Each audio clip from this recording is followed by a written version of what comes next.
Fala, meu amigo. Seja muito bem-vindo a mais um Estudando por Questões comigo, Alan Lisboa, e o Dr. Daniel Ferreira, certo?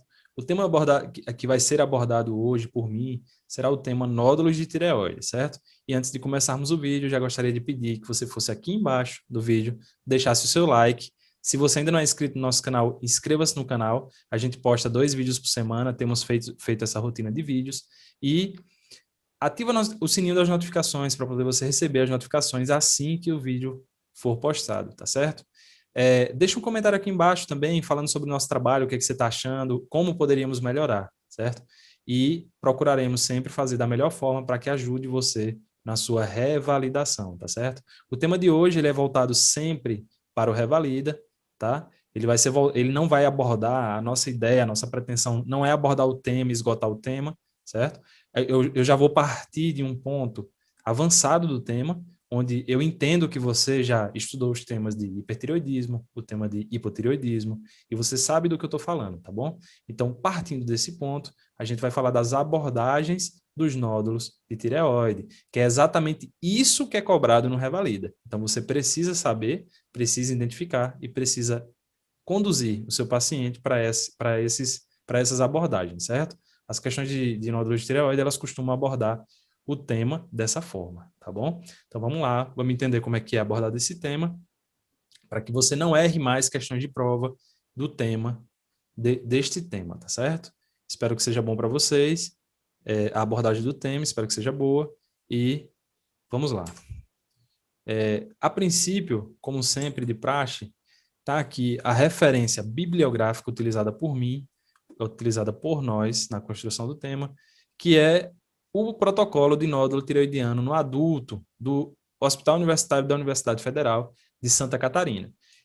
Por que a gente pegou essa referência? É uma referência que ela está enxuta, tá? Se você quiser acessá-la, o link está aqui na descrição do vídeo, é só você abrir, você vai ver que as condutas estão bem explicadinhas e resumidas. O que você precisa saber para o que você precisa fazer frente a cada uma das situações, tá certo? Então, caso você queira, acesse, imprima o protocolo, tenha conhecimento direto com o material e é com base nele que a gente vai mencionar cada um dos dados aqui a seguir, tá bom? Já deixei aqui embaixo para vocês o primeiro ponto que eu queria chamar a atenção, que é justamente sobre a estatística da presença de cada perfil de nódulo, tá bom? 95% dos nódulos são benignos, certo? Então você precisa saber o que é um nódulo benigno e quais são as características dele. Saiba isso, tá bom? Se você ainda não sabe quais são essas características ou quer revisar, pause o vídeo, faça uma pesquisa rápida, você vai encontrar de forma muito objetiva em vários locais na internet, e veja quais são as referências, como são as margens de um nódulo benigno, como é que é a evolução de um nódulo benigno, o conteúdo, e traga isso agora para a continuidade do vídeo, tá certo? Os nódulos malignos, eles são 5%. Para a gente dar continuidade ao tema e resolver as questões de prova, não precisamos saber quais são esses nódulos, certo? Então, não vou abordar para não estender mais o vídeo. Mas você precisa ter em mente que as características dos nódulos benignos são muito, muito importantes, tá bom? Eu não trouxe elas aqui para o nosso material porque são características globais que você vai encontrar tanto em nódulos de tireoide, como em nódulos de mama, como em nódulos de ovário, entre outros, certo? Em todos os tipos de nódulos, todas as nodulações no corpo humano, elas têm características e essas características de benignidade, elas são padrão, certo? Então vamos lá, continuando aqui nosso tema. Nós sabemos que os diagnósticos da tireoide, eles partem sempre inicialmente do exame, primeiro do exame físico e geralmente um exame laboratorial, tá certo? O exame laboratorial que importa para a gente aqui na nossa conduta vai ser o exame do TSH e do T4 livre, tá? Esse exame aqui vai lhe dar um perfil hormonal do seu paciente. O nódulo que ele tá influenciando na função da tireoide, certo? É isso que você está se perguntando quando você pede um exame hormonal em um paciente com nodulação de tireoide, certo? Os pacientes com hipertireoidismo e nodulação, se esse nódulo for um nódulo hiperativo, for um nódulo quente, né, como a gente chama, ele costuma suprimir o TSH, certo? O TSH ele fica baixo frente à hipersecreção do T4, tá certo? Então, todo paciente, aqui, ó, faz a sua anotação agora, anota aí. Todo paciente que você flagrar um TSH diminuído, você precisa pedir um exame chamado cintilografia, tá certo? Para ver a captação desse nódulo, certo? Se ele é um nódulo quente ou um nódulo frio, tá bom? Então, se na sua questão de prova, o caso clínico que você se deparar, estiver dando para você resultados de TSH diminuído, você precisa procurar nas respostas o próximo passo, a conduta que será o próximo passo, onde estiver dizendo para você que você solicitará uma cintilografia, certo? Pulo do gato, tá bom? Anota aí. Então, você fez isso, você solicitou a cintilografia e você achou na questão de prova uma ou duas alternativas que fala sobre ela. Aí você vai se basear em outros parâmetros, que a gente ainda vai discutir aqui, mas você já eliminou duas questões que não podem estar corretas, certo? Mas o que tem aparecido nas questões de prova são questões que geralmente eles dão um TSH e um T4 livre normal, certo? Então, a parte laboratorial acaba não ajudando muito você.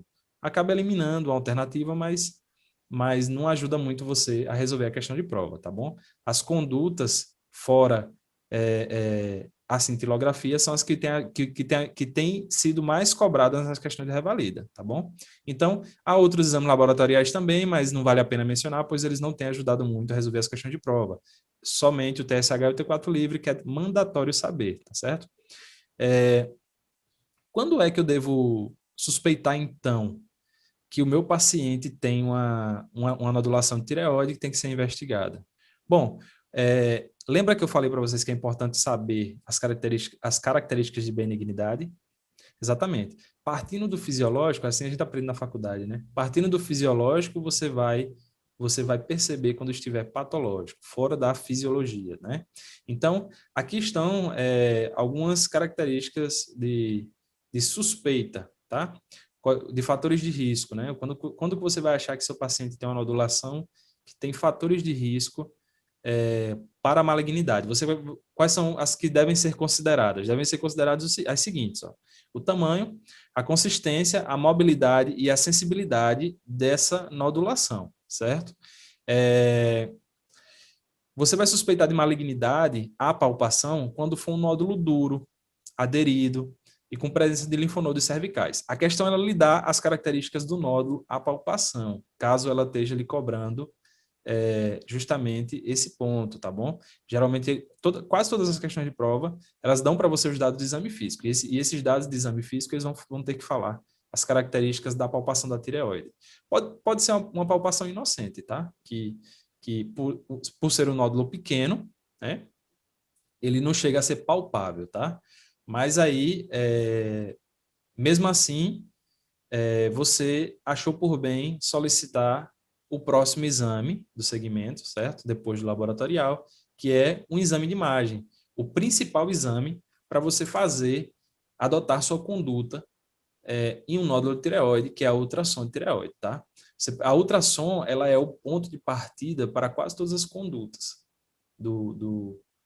quase todas as condutas em nódulos de tireoide, tá bom? Então, ela é mandatória, você tem que fazer. A ultrassom de tireoide tem que estar na sua questão, certo? Se não tiver na sua questão, até esse ponto aqui do vídeo você consegue resolver todas as questões de prova que não tem relação com ultrassom, certo? Simplesmente sabendo que com TSH baixo você tem que pedir cintilografia, certo? Quais são as características de malignidade. Com base nessas informações aqui que a gente já avançou até aqui, você consegue resolver tudo, tá bom? Agora, vamos supor que a questão, o avaliador, ele complicou um pouco para você, tá bom? Ele quer saber uma conduta mais avançada, certo? Porque no dia a dia, o que você tem com um paciente que tem uma característica de malignidade nódulo, você flagrou esse paciente, você refere, tá? Acabou por aqui sua conduta, tá bom? Na atenção primária. Mas aí, esse paciente, ele quer saber de você, mesmo ele sendo referido, qual seria o próximo passo? Ele quer que você continue aqui a conduta e não refira seu paciente, certo? Geralmente as questões se colocam assim. Então, vamos lá. Fez o ultrassom de tireoide e apresentou alguma dessas características aqui ao lado, tá bom? Dessas aqui. Ou seja, tem hipoecogenicidade, contornos mal definidos, presença de microcalcificação, fluxo sanguíneo intranodular ou linfonodos cervicais com estrutura alterada, você vai fazer o quê? Você vai suspeitar de malignidade, certo? Um outro ponto que não está aqui ao lado, mas que é o segundo pulo do gato do vídeo, certo? Se você pegar uma questão de prova com uma nodulação de tireoide com 1 centímetro ou mais, solicite o próximo exame ou procure nas respostas qual das respostas tem a solicitação do próximo exame, que é o PAF, certo? A punção aspirativa por agulha fina. Quando é que vai estar indicado o PAF para o meu paciente? Vamos lá, vamos ver aqui conforme o protocolo, certo? O pulo do gato é o seguinte, grava aí. 1 centímetro ou mais igual a PAF, certo? Tem sido assim nas questões de prova. Aí, Alan, e as outras características? Não, vai ter outras características, mas se você gravar essa, você provavelmente vai estar muito próximo de acertar a sua questão de prova. Então, grava essa característica aí também, certo? 1 centímetro ou mais igual a PAF. Mas claro que existem exceções, né? Eu não estou falando assim de uma via de regra, mas o que tem aparecido tem sido mais fácil você matar a charada se você gravar essa característica, tá bom? Mas quais são as indicações de PAF? Bom, tá aqui abaixo, tá certo? Se você tiver um nódulo de 0,5 centímetros ou 5 milímetros, você não indica PAF, simplesmente, você não deve indicar o PAF, certo? Se você tiver um nódulo maior a 5 milímetros, aí já tem uma característica que vai fazer você indicar o PAF, mesmo que ele não tenha 1 centímetro, que é um paciente com alto risco clínico de malignidade, certo? Por exemplo, um paciente que ele já tem uma tireoidectomia parcial, tá? Uma tireoidectomia lobar, por outra nodulação, e ele aparece com mais um nódulo no que sobrou da tireoide, certo? Ele tem uma característica de risco, né? De alto risco. É um paciente com alto risco, você vai indicar, mesmo que o nódulo seja pequeno, o PAF, tá bom? Então, assim, entre outras situações, tá certo? Agora aí, o nódulo chegou em 1 centímetro, você flagrou na sua ultrassonografia um nódulo de 1 centímetro ou mais. Então, nesse caso, você vai fazer o PAF do paciente, certo? Bom, as indicações específicas por tamanho estão aqui abaixo. Eu vou avançar o tema, certo? Se vocês quiserem, tira o print aí da tela, guarda ou faz anotação, tá bom? Vamos seguir o tema.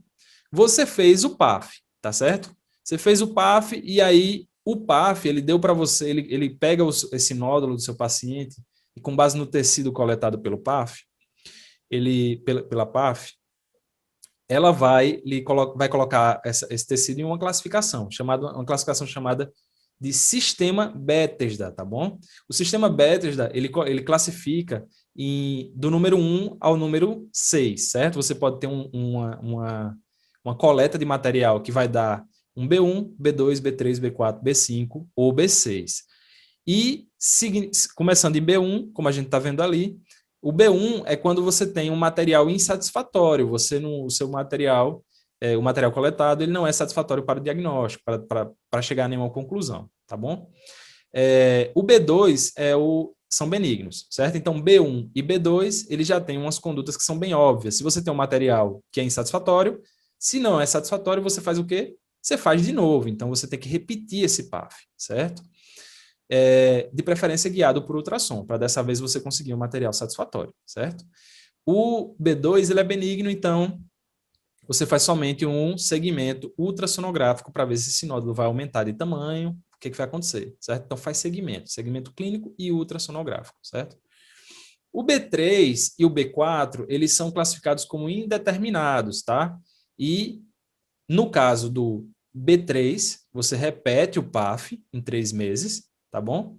Se continuar a classificação em B3, ou seja, com atipia, né, como ele está dizendo ali, você considera a possibilidade de fazer uma intervenção cirúrgica para retirada desse nódulo, tá bom? Seja uma lobectomia, seja uma tireoidectomia total, tá? Tem que considerar.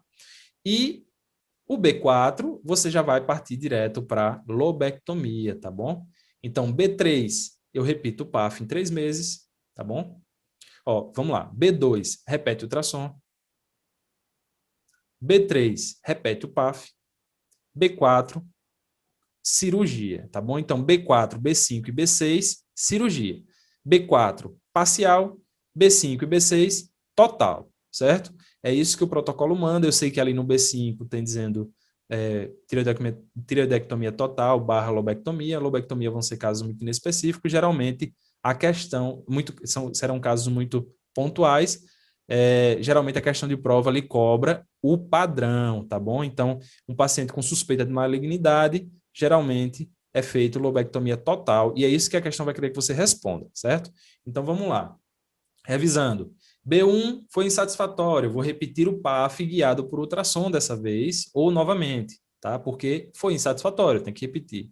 B2, segmento. B3, repete PAF. B4, lobectomia. B4, B5, B6, cirúrgico.